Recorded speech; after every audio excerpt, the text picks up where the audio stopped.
Welcome everyone to Almost Cancelled. I am Peter, that is Tara, and we are going to talk about Star Trek Discovery Season 4, Episode 5. It is called The Examples. So full spoilers for the episode, as always. Do you know, it sounds like a really shit version of like The Expendables as a title. The Examples. I mean, The Expendables is a pretty shit film. I don't necessarily disagree with that, but I'm imagining like the Asylum knockoff with like a bunch of C-listers like in a row. Ooh, that'd be a fun thing to cast. The Examples. I mean, obviously you put in Ironside. Michael Ironside. Yeah, that's who you put in. You put in Ironside. Maybe Michael Biehn, since he sort of fell away. Oh, but Biehn deserves. Michael Vincent. Biehn deserves better. That loser from Starship Troopers, who came back for the Casper third Van one. Dien? Yeah, he can be in it. I like where this is going. And he would be the lead, I think. I don't know about that. I think he would be. I think they're like, well, we'll go with the young guys. I know. Steven Seagal's the leader of this movie. Oh, okay. He should have been Expendables caliber, but he fell so far from grace that even they didn't want to touch him.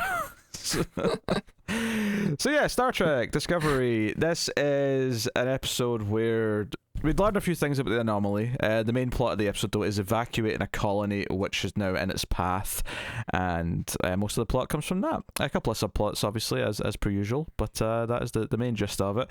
The big thing early on is that the anomaly jumps to a different location. So not only can they not predict the direction, is that any time it could do a Star Trek Discovery style, just a little blip. The jump, code black, jump, that whole thing. Black. Well, that's what they say. They say code black. Black alert. Oh, black alert. That's what they say. Sorry. Like red alert. Yeah, in my head, I was like, yeah, they say code red, but you're right. It's red alert. Code red sounds like a thing. Doesn't sound that ridiculous.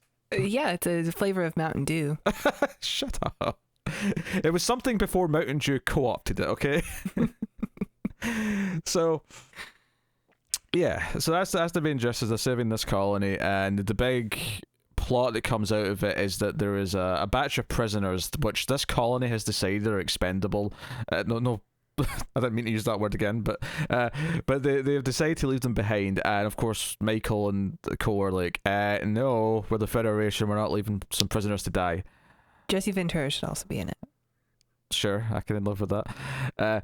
But Michael, in a long string of missions that the captain herself should not be going on, decides to risk her life with Booker to go and save the prisoners. And it's obviously made even worse when we find out that most of these prisoners are there for really petty things. It's like they've been left to die because they pickpocketed something, or because they stole a little bit of food. Like, oh yes, criminal masterminds, this lot. Yeah. So well, it was because they were still left over from the Emerald chain something. Emerald chain. Yeah, which had a lot more rules. Yeah, so that's kind of the main gist of it. I think my first critique of this plot would be that I feel that these prisoners get very not political is not the right word. They get very they start to debate what's going to happen in the future instead of wanting to escape their certain death. To a point that's almost absurd, where they start saying, but is this in our best interest? Are you going to give us freedom afterwards? Yes. And I'm like, if you come with you'll live, and then you'll find maybe it's 50-50, but it's better than dying for sure. I don't know. It felt like immediately they started debating everything Michael was saying. It's the usual Star Trek tradition of we have to evacuate a planet, and there's some people for some reason who are resistant, or maybe death is better, or maybe this thing isn't as big as what you're saying. Yeah. I think it got a little tiring because obviously we were cutting between the other plots, and every time it came back, it felt like it came back to a very similar scene. In the middle of the episode, it felt like there was 3 or 4 scenes in a row of them just debating. I found the main prisoner, I liked him at first, but his reasoning for staying at the end I thought was a little not good.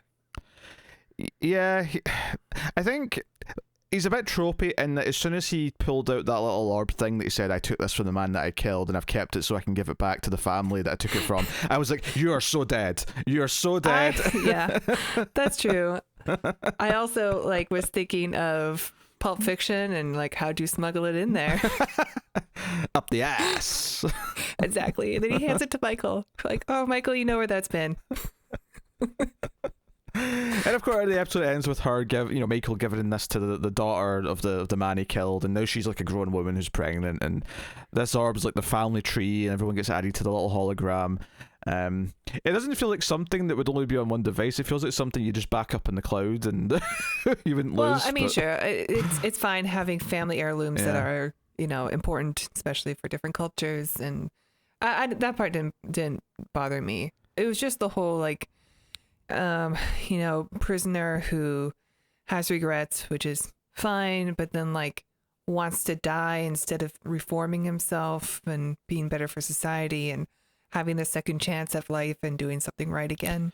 Especially since he goes out of his way, because he comes with them till they teleport, because there's a time limit, right? They've got like a window they can teleport out before they can't anymore, and he comes with them. And he's like, I just came to make sure that the others got out because he cared about the other prisoners. So it showed that he cared about them. Here's my butthole orb. Please make sure it's safely delivered. Yes. I can suggest a few ways of transportation. Yes. Also, like, I there was no water in my cell, so I couldn't wash it these past, 5 years or whatever. I know. They have an interesting, cell though, like the way their prison is, although it seems really easy to get out of it. The force field stuff's fine. I did feel a lot of the automated stuff was just a bunch of like arbitrary like obstacles because they had to have action, so it's like, oh, there's a bunch of these things that explode. And I like the bugs. I thought they were kind of cool. The I just thought like when they first got to the prison and the Discovery is saying, oh, we can't beam people in and out of it, and there's no communication. Like, okay, that makes sense because it's a prison. Like, they would have devices to prevent that, and it should be very difficult to penetrate because you don't want anyone escaping or getting their friends out of prison. Yeah, in a world, and it's the future. In a world where people can just be beamed from the surface of a planet to a ship, yes, you have to block that in a prison. Yes, right. Yeah, and it seemed really easy for them to get out.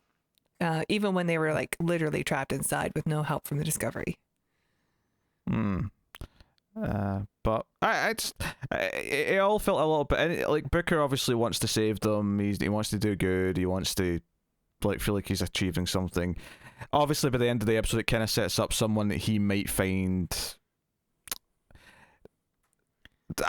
maybe allied with's not the right word, but someone who is risky and wants to like go above and beyond and might tempt Booker into following his path.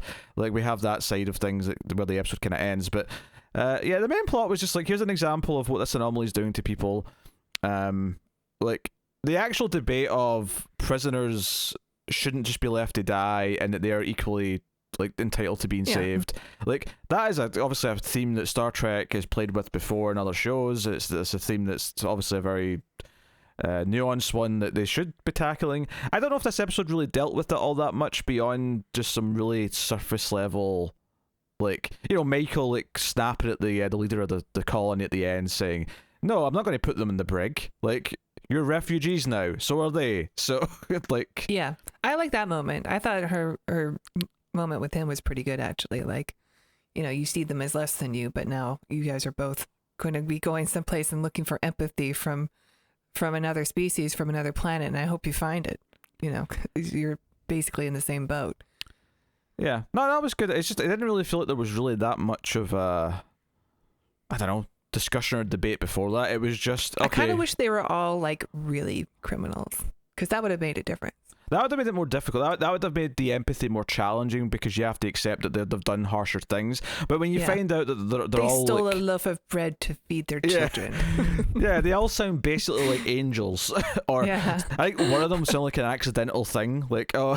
And the one guy that we did see who killed a man, by the way, like, lots of people on the ship have killed people.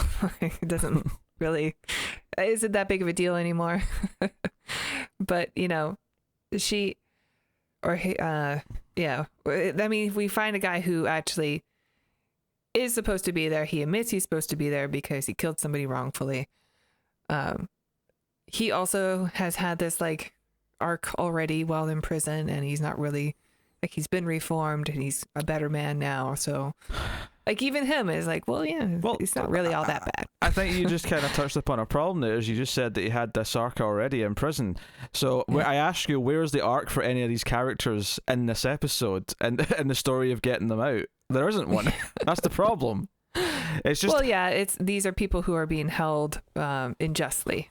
The only problem that's presented to is that they aren't quick. They aren't immediately just going to agree to go. They have like they're going to stop and question it, and that's basically the source of the drama. Whilst they're going to escape, it's still the leftover from the burn. Like, why should we trust people who haven't been here to help us?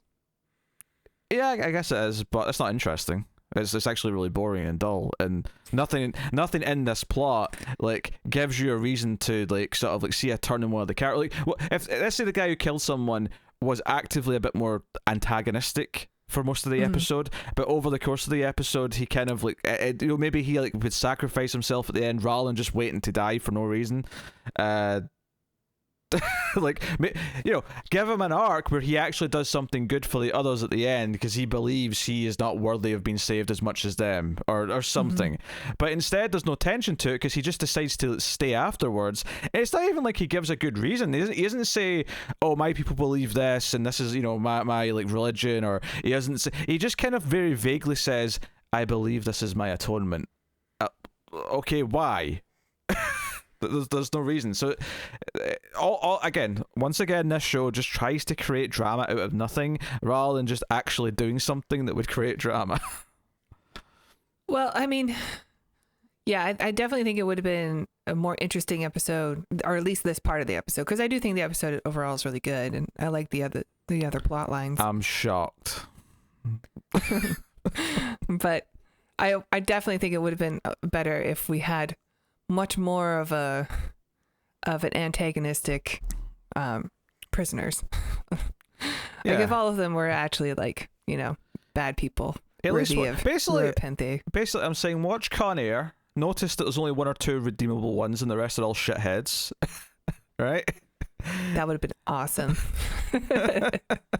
And do your Con Air crew. We just needed a Malkovich. That's what we needed.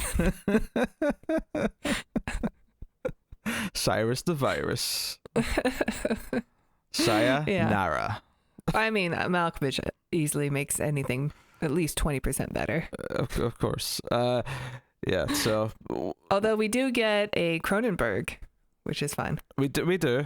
So yeah, super plot, I think that it was very good. That transitions neatly into Culber's... Well, I mean, actually, before we get away from that, okay. I was really excited that Reese took charge and he said, Captain, I think I should be the one to do this. And I'm like, oh, awesome. He's going to have a plot line. And it happens all off camera. It happens all off camera. And we just get one moment where he's like, Captain, I just really appreciate you giving me a chance and some screen time and some lines. But, this is really important to me because my city was wiped out by a hurricane when I was young, which I thought was... I'm not like a stickler for that's not canon and stuff, but I'm pretty sure they have weather system or like weather control systems on Earth by that time. Did he grow up on Earth? That's a good point. Maybe not. I guess we don't know. Devil's advocate. I'm just throwing it out there. He might not have. Yeah, because we do get somebody from Ryza on the show, and they like that. The episodes where we have Ryza, like they talk about how the planet's always at this tropical, big perfect weather. I actually, I'm glad you brought this up because this is again another example of telling us something instead of showing us something. Literally in this case, where they set up that he's going to go and actually head a mission, right, to evacuate people, And then instead of showing us him like struggling to deal with that, or showing him actually taking charge, or showing him accomplishing anything, we just see him at the end thanking for the opportunity, and he says that it meant a lot to him. Well, do you know what? See if we saw how much it meant to you while you were doing it, and saw how determined you were, maybe we would actually like see more character development from you, rather than just telling us at the end of the episode, oh, I'm really glad I did that. I have advanced my character now. Oh, I'm glad you're telling us that, show. I'm glad you're telling us that you have advanced the character. It'd be nice if we actually saw the character advance in some way, shape, or form. Thank you very much. I would agree. I would say most of the bridge crew that are not the main characters are kind of just dry white toast of characters. Yeah. Like they're just. I mean, I think I know things about them, but I really don't know their personalities or like how like yeah, like before you said they've been telling us that they have these journeys, these arcs. Like we saw Kayla go through something last season, or more like we were told something. Like the one episode we got where there was like real emotion and an arc for one of these characters was Arium from like season 2. Yeah, but to be clear, I don't think this is just a problem with the bridge crew. I think this is a problem with the writing of the entire show. This is just a really good example of it. I think it's specific to the bridge crew. Like I think they had a plan of having them be more of the lower decks, and we would just be happy to recognize their faces. Like, oh, it's that person. Like they would be the bridge boy, to bring up like Babylon 5 of each episode. Well, no, I think that's but we want them to have characters. Like we want to know more about them. This translates nicely into this Culber plot, because I felt the same thing with this. I think there's a lot of discussion in this episode about him being overworked. And there was one like allusion to it when he was talking to Booker like an episode or two ago, right? That he's serving as both the counselor and the head doctor. But like all of a sudden in this episode, everything they're saying is that he is like because early in the episode, right? So there's a moment where he like Stamets is complaining because he has to work with Tarka. And Culber's like, I need to go back, I'm on shift, I've got things to do.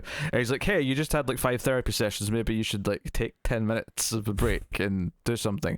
And I'm like, okay, that's a fine beat. But it plays out in the same episode. The very next scene we see of him is he's with David Cronenberg, and Cronenberg's like giving him the harsh truth of like, you're guilty, you're alive, and you got a second chance, and you feel like you need to be like the savior of everyone because of that to justify your existence.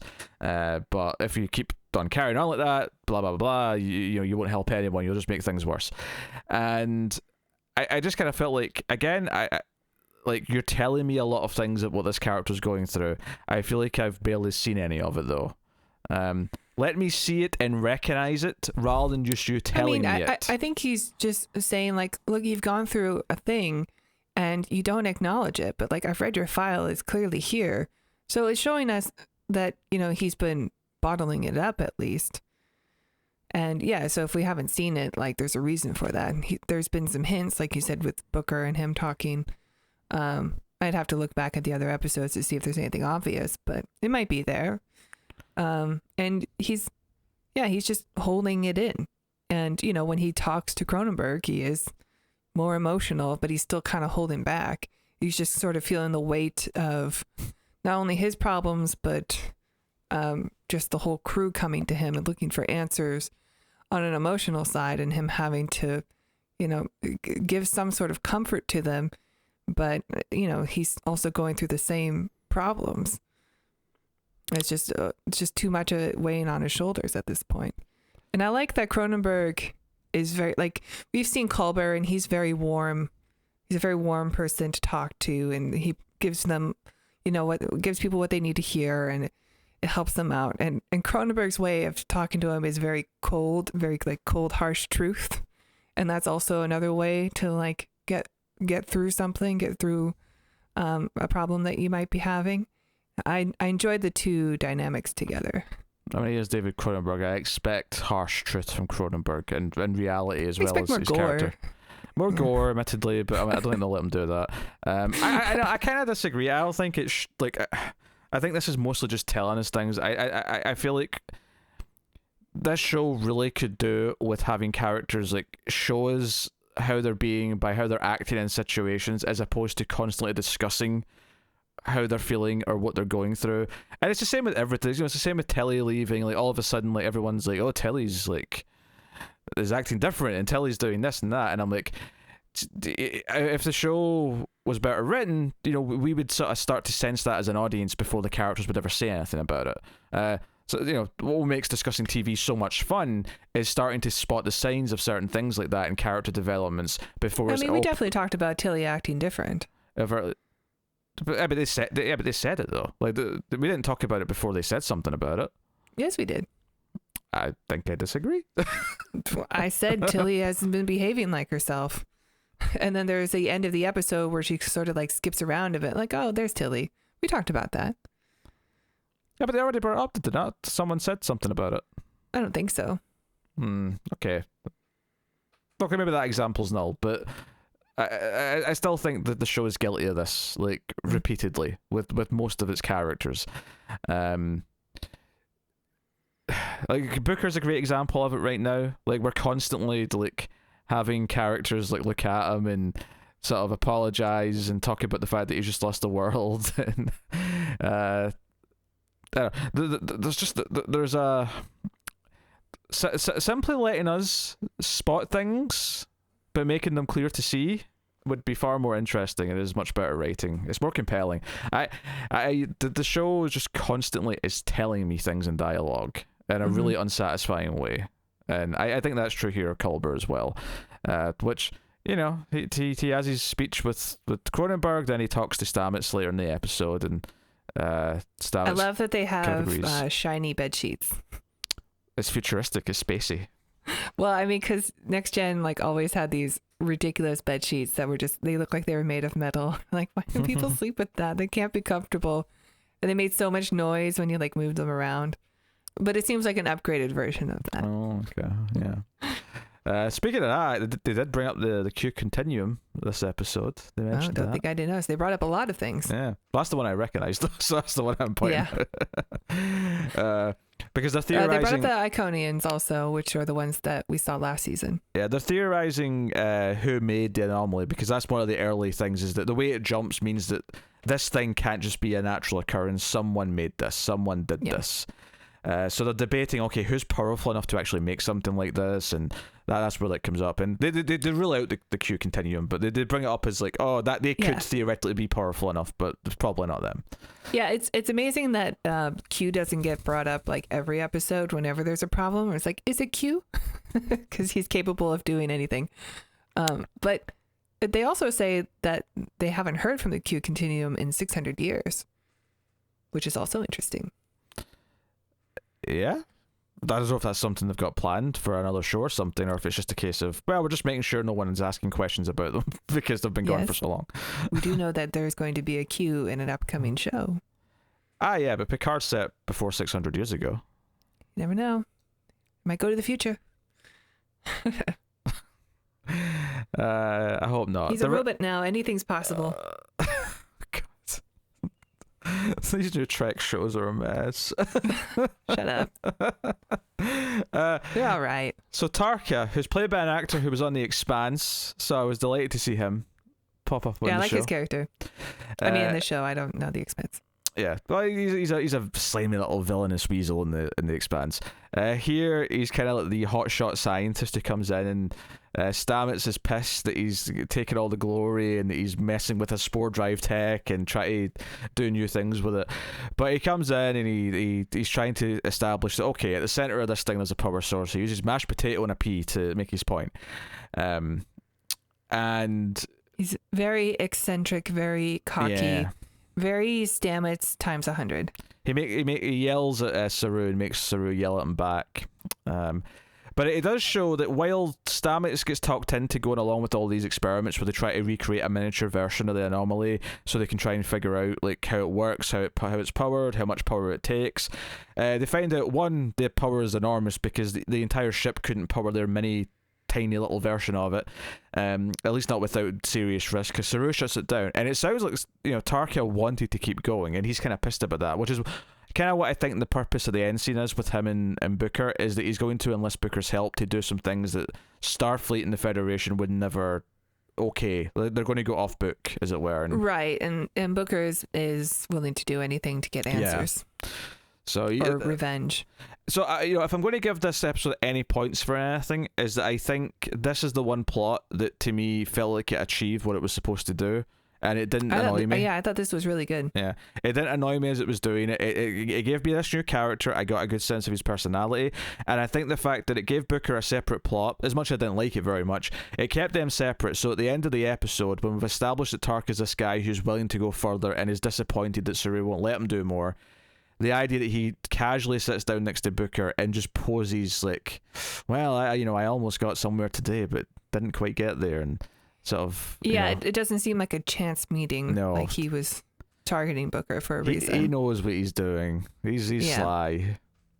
So. And we know he's from Ryza, the Pleasure Planet, which is cool. They should have scientists also. And... but he's got something in the back of his neck, and we know Booker also has like a little mark on the back of his neck too. Yeah, I thought that wasn't that like it means he's been like imprisoned or enslaved by the thingy. It might be some sort of augment. I mean, he's very smart. Well, no, because I was thinking it was like when Booker was imprisoned by the Emerald Chain. Like, wasn't this like the collar mark or something like that in the back Or of the like a neck? brand? Maybe. I don't remember. Yeah, well, because I read that ending because when he sort of rubs the back of his neck, I thought he was intentionally showing it so Booker would feel like a sense of like camaraderie or like relate to him. That's what I was getting from that moment.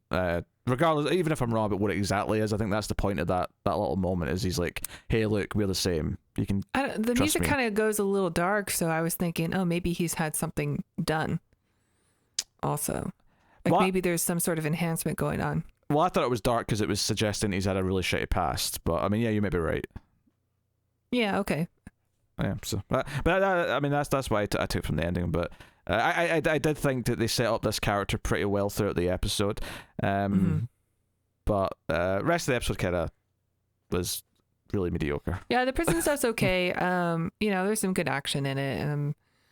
I do think it was odd that Burnham was the one to go.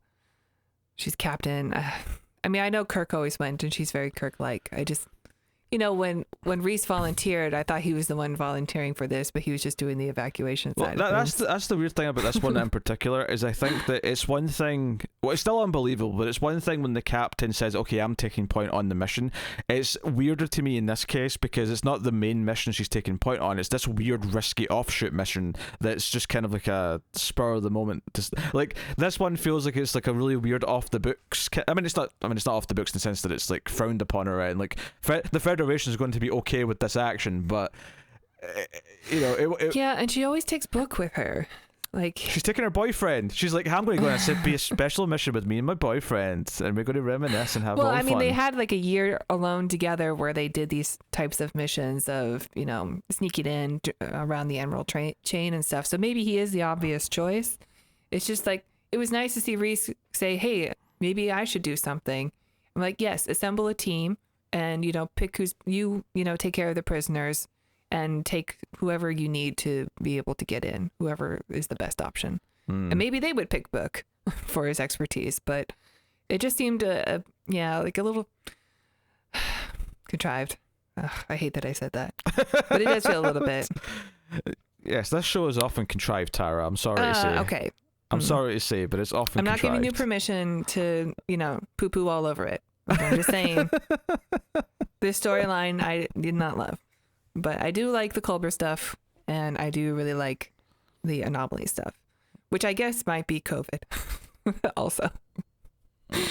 As far as parallels of like people in danger, nobody trusts each other, it could pop up anywhere, it's getting more dangerous, wipes out societies. It might be COVID. The paranoia that maybe it's man-made. Yes, possibly. No? I don't have any reason to say that it isn't. Okay. Yeah. Actually, it's funny as soon as they said, "Oh, this is someone made this," I'm like, if it's Michael from the future, I'm going to be really upset.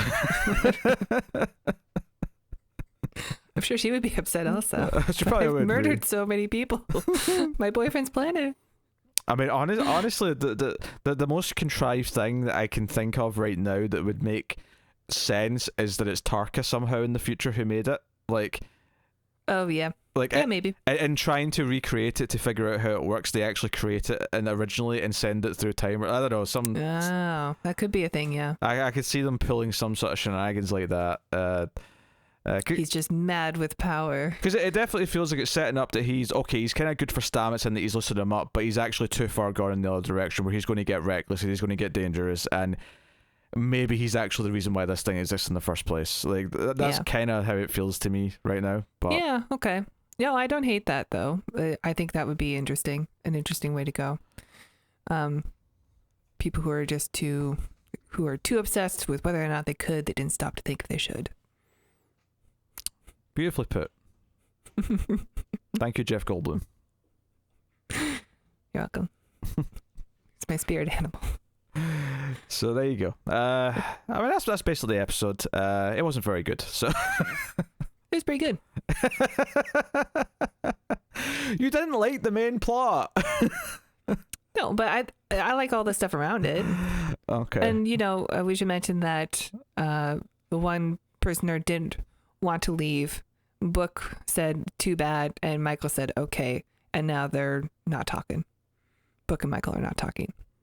Oh yeah, I don't even remember that they fell out. To be honest. Yeah, they transport right back onto the bridge, and he just doesn't even look at her. He just leaves. Okay, fair enough. I might have got distracted with like an interesting fly in the wall or something for a moment and missed that glance. I hate you. I'm okay. I'm just cracking jokes now. Okay, like I know. That's me trying to wind you up. Okay, I'm playing into it now. All right. Too early for that, and we never record during the day. You're gonna ruin my whole day. I'm gonna go sit and watch Spider-Man with my arms folded. Like, I can't believe he said that. Okay. Well, I'm definitely not looking forward to Picard because I think season 1 ended horribly. So so enjoy this because I think this is the more positive I'll be out of the modern Trek shows. Is this one? Great. Are you and Connor going to do Strange New Worlds? I don't know. We've not talked about it. I mean, Picard's not been on a regular TV thing for a while. He's doing Expanse right now because he really wanted to, and B, he broke his arm, so he's free for the entire time it's coming out. Okay. I just don't want... I want someone to be positive on Strange New Worlds. Connor might not be... And I can't guarantee anything with Captain Pike. What should be easily the best of the new Star Trek shows? Ugh. I'm already vomiting. I'm sure it's going to be a 10, but like... Okay, let us know what you thought of this episode of Star Trek Discovery. In the comments below, like, subscribe, all that stuff. Get us on the Twitters at @mail_fuzz for channel updates. All the engagement, interaction, button clicks does help with the channel growing, so please do hit the buttons. And of course, you can support us over at patreon.com/mailfuzztv for as little as $1 per month and get some bonuses for your trouble. Worth mentioning, I was about to say this at the start, and then Tara somehow distracted me and I forgot. But next week the episode review will probably be quite late because Tara's away when we normally record, so it'll probably be like after the weekend by the time the next one comes out. So the next episode will probably be almost about to air by the time you get the next review. So apologies for that one being delayed, but it's just the way it is because of Christmas. Unless they're not airing one this week for Christmas, which we never actually checked to see. We're assuming there's a new episode this week coming up. We assume. Yep, I assume so. Yes. But there you go. So thank you very much once again for watching and listening. We always appreciate it. Keep watching TV. Have you got any vanilla?